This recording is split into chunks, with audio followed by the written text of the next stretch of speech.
Olá, companheiros dessa longa jornada.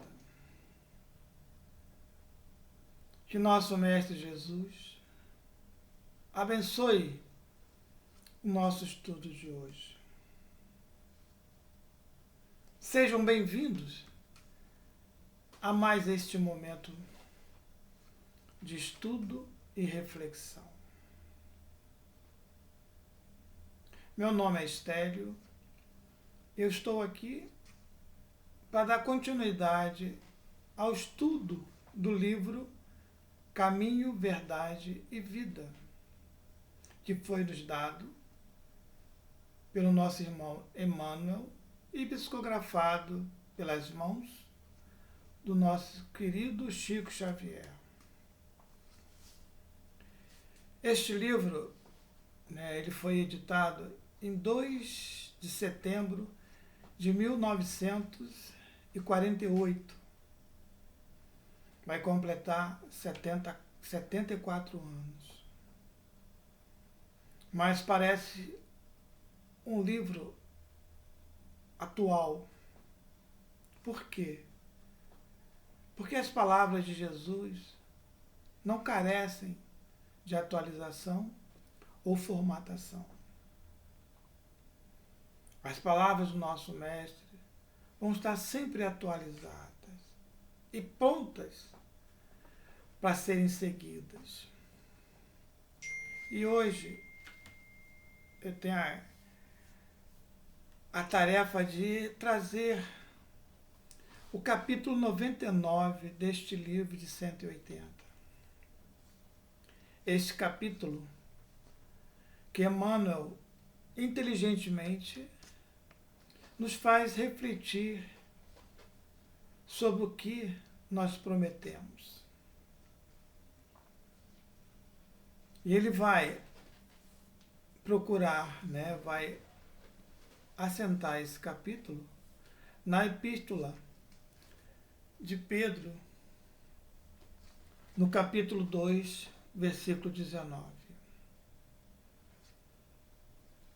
Essa epístola que Pedro energicamente fala sobre os falsos profetas e a quem a eles dão valor. Então, nesse capítulo, Emmanuel traz o termo prometer. Quem promete faz uma promessa. E hoje a gente vai falar justamente sobre isso, sobre as promessas. Nós poderíamos dividir esse tema em duas partes. As promessas deste mundo e as promessas divinas trazidas pelo nosso Mestre Jesus e registrada ao longo dos anos através do Evangelho. Nas promessas deste mundo, nós poderíamos subdividir em duas partes. As nossas promessas e a promessa ou as promessas de outros. Referente às nossas promessas, o que poderíamos dizer? Normalmente, as nossas promessas sempre têm segundas intenções, sempre tem o benefício de alguma coisa. Como assim? Talvez ainda não tenha sido bem claro, mas é muito comum você falar: se Deus me ajudasse a ganhar na loteria, eu ia ajudar um abrigo. Ou ia montar um hospital, uma clínica. Ah, mas se eu passar nesse concurso, eu vou ser muito grato. Eu vou sair ajudando todo mundo, vou visitar os hospitais, ver os nossos irmãos que estão sozinhos. Ah, eu vou aproveitar a Semana Santa para não beber ou não comer carne.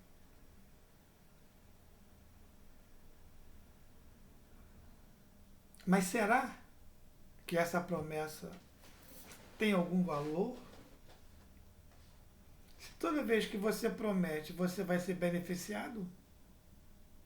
Mas não é bem assim. Não é isso? Ah, se eu ficar bom dessa doença, eu prometo que eu não vou mais beber refrigerante.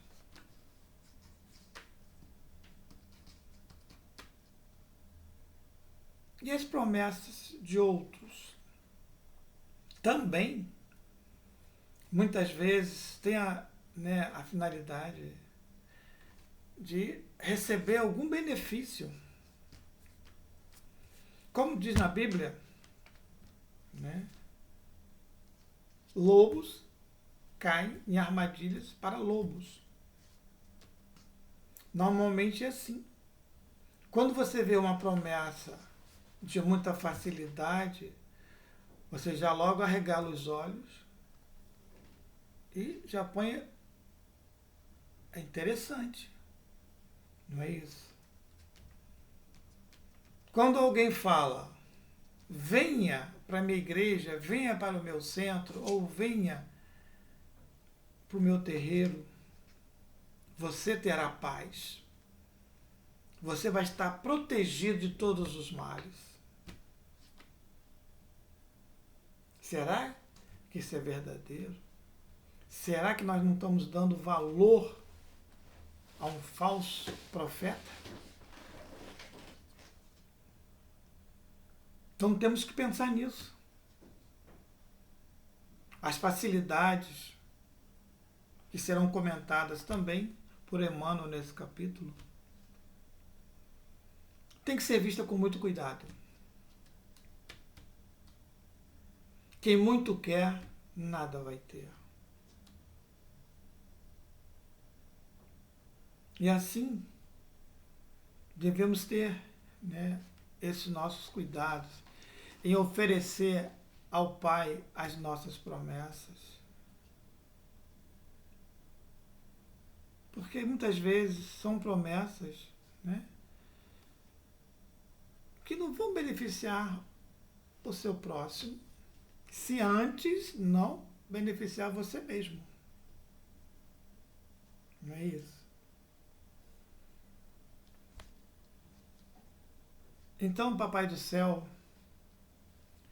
nas suas promessas, nas promessas divinas, ele não vai prometer nenhuma facilidade. Ele não vai dizer, ou disse, se você for dessa igreja, desse templo, dessa religião, você encontrará o reino dos céus. Não, ele não prometeu isso. Jesus fala em Mateus 16, versículo 21, 27, se alguém quer vir após mim, renuncie a si mesmo e tome a sua cruz e siga-me. Então Jesus aqui, ele não promete nenhuma facilidade para você. Aqui ele fala que a cruz é a sua escada para subir. Então, nós temos que procurar a nossa cruz e aceitá-la com o maior carinho e devoção. A nossa cruz, nós a escolhemos. Tem uma lenda que diz: Deus estava distribuindo, né, as cruzes. E o homem pegou a sua cruz e viu que estava muito pesada, que ele vinha arrastando com muita dificuldade. E aí o que ele fez? Ele pegou um serrote ou uma serra e cortou um terço dessa cruz. E depois dali, ele saiu dali contente, porque achava-se mais esperto do que os outros, que a cruz dele agora estava mais leve. E logo à frente, ele viu que, para ele passar para o outro lado, o lado do paraíso, ele precisaria da cruz como uma ponte. E ele não conseguiu atravessá-la. Por quê? Porque uma parte da cruz ele cortou. Aquele pedaço que ele cortou foi justamente aquele pedaço que faltou para que ele pudesse atravessar de um lado para o outro. Então devemos, né, como a nossa irmã Beatriz falou sobre a coroa, não devemos procurar a nossa coroa de dinheiro, a coroa de nobreza, e sim a coroa de expiação. Essa coroa que Jesus recebeu e em nenhum momento se lastimou pela sua coroa. E aceitou-a, dizendo que o seu reino não era deste mundo. Então temos que ter muito cuidado com as nossas promessas. Jesus, quando esteve aqui na Terra, né, quando ele fez o Sermão da Montanha, ele afirmou: bem-aventurados os pobres de espírito, porque deles é o reino dos céus. Quando Jesus nos ensinou a oração, o Pai Nosso, lá estava: assim como nós perdoamos a quem nos tem ofendido. Nós estamos prometendo perdoar a quem está nos ofendendo. Será que a gente está cumprindo essa nossa promessa? Será que realmente as nossas promessas nos levarão a algum lugar?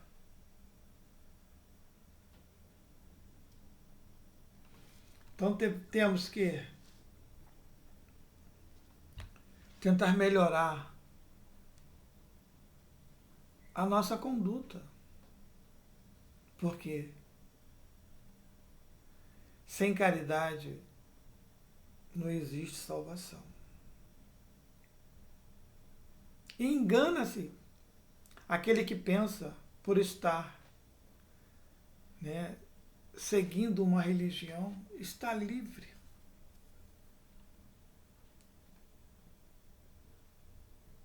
Que para você fazer, né, pregar, você adorar Jesus, você tem que se largar muita coisa para trás. Como Jesus mesmo fala. Renuncie a si mesmo. Mas ele, logo depois ele faz: pegue a sua cruz e siga-me.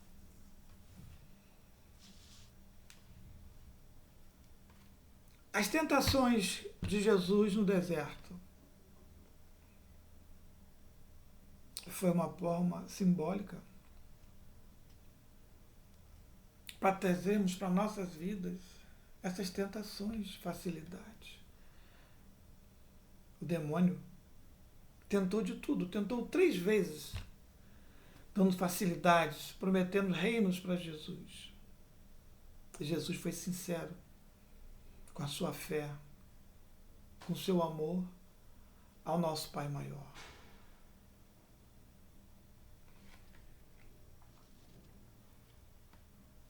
Então, vamos deixar bem claro aqui, deixar gravado, que ser cristão é como, o Paulo falou, eu não vivo, quem vive em mim é Jesus. Quando vamos chegar a esse estágio?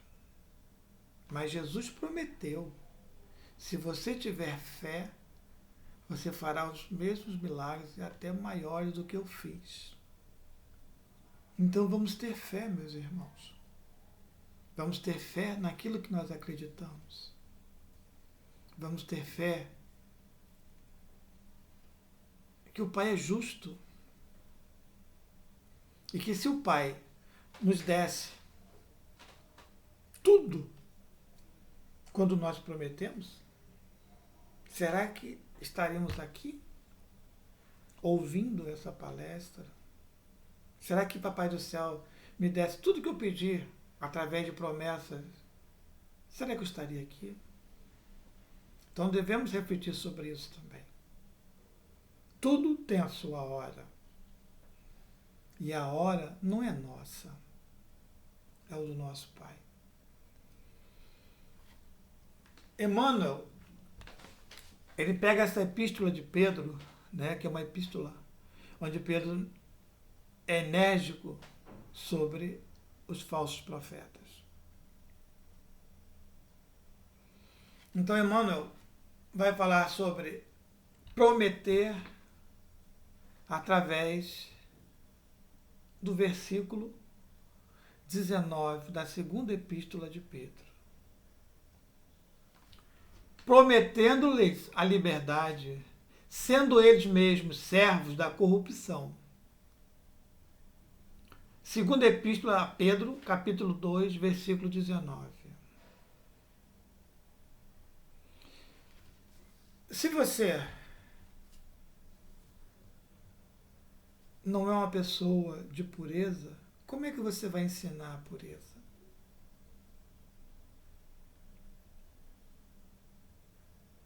Então é isso aqui que ele vai falar. Para reflexão, Emmanuel começa dizendo: é indispensável desconfiar de todas as promessas de facilidades sobre o mundo. Jesus, que podia abrir os mais vastos horizontes aos olhos assombrados da criatura, prometeu-lhes a cruz, sem a qual não poderia afastar-se da terra para colocar-se ao seu encontro. Em toda parte existem discípulos descuidados que aceitam o logro de aventureiros inconscientes. Que ainda não aprenderam a lição viva do trabalho próprio, a que foram chamados para desenvolver atividades particulares. Os fazedores de revoluções e os donos de projetos absurdos prometem maravilhas. Mas, se são vítimas da ambição, servos de propósitos inferiores, escravos de terríveis enganos, como poderão realizar para outros a liberdade ou a elevação de que se conservam distantes? Não creias em salvadores que não demonstrem ações que confirmem a salvação de si mesmos. Deves saber que foste criado para a gloriosa ascensão, mas que só é fácil descer. Subir exige trabalho, paciência e perseverança, condições essenciais para o encontro do amor e da sabedoria. Se alguém te fala em valor das facilidades, não acredites. É possível que o aventureiro esteja descendo. Mas quando te façam ver perspectivas consoladoras, através do suor e do esforço pessoal, aceita os alvitres com alegria. Aquele que compreende o tesouro oculto nos obstáculos, é dele se vale para enriquecer a vida. Está subindo e é digno de ser seguido. Emmanuel fala que o crescimento espiritual é uma desidratação, porque você perde água ou com suor ou com lágrima. E aqui Emmanuel nos faz refletir, faz nos chamar a atenção sobre essa facilidade das promessas. Como foi dito, cada um tem a sua cruz, cada um tem a sua coroa, e deve ser honrado por cada coroa.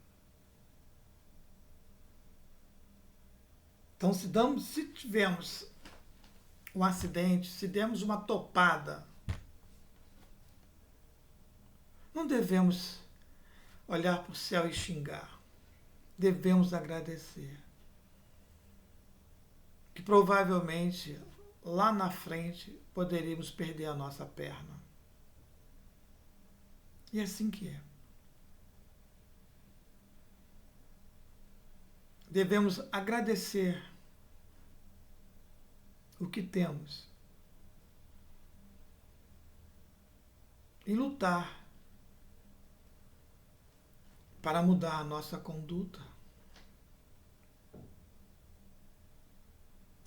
para sermos dignos de refletir e ecoar as palavras do nosso Mestre Jesus.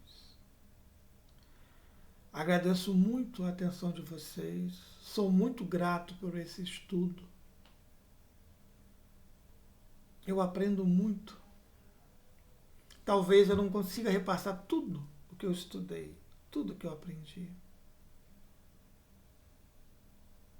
Mas confesso que eu tive uma boa intenção. E convido a todos para mais um capítulo do nosso maravilhoso livro Caminho, Verdade e Vida. Minha gratidão a todos por estarem aqui ouvindo e vendo. Espero que tenha ajudado em alguma coisa.